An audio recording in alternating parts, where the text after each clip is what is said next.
What happens to us when we die? All of us have faced this question at one time or another.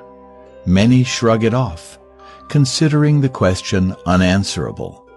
The Vedic literature answers this profound question by outlining broad principles that shape the soul's journey after the body dies. It consists of 3 successive stages. 1. The soul leaves the present body. 2. It travels to the location of its next body. And 3. It enters the next body. 1. The soul's exit from the body.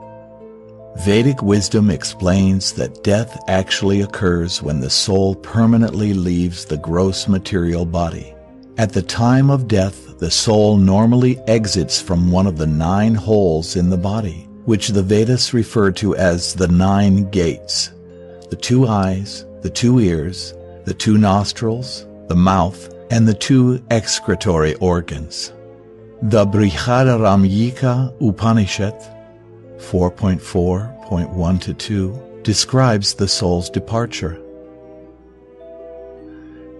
At the time of death, the area of his heart becomes lit, and by that light, the soul departs either through the eye, the head, or through other apertures of the body.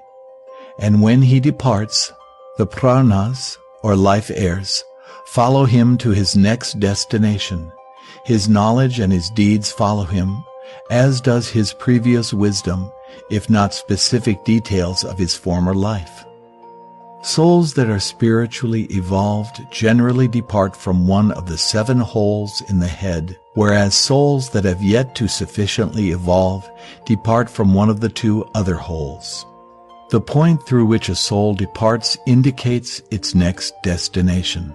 The souls who depart through the holes in the head will continue on towards the higher, more evolved realms of the universe, whereas the souls who depart through the other holes are headed toward lower, less evolved realms. 2. The soul's journey to the next body. When the soul sets off on its journey to the next body, it is given a transitional body that is grosser than the subtle body and subtler than the gross body.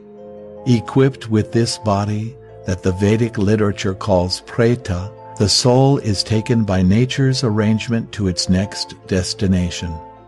The soul often finds this journey painful because in its present condition it is highly susceptible to pain. To help ease the soul's pain, the Vedic literatures, like the Garuda Purana, recommend that the relatives of the deceased person perform certain activities whose merit cushions the soul's onward journey.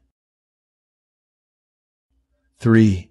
The soul's entry into the next body.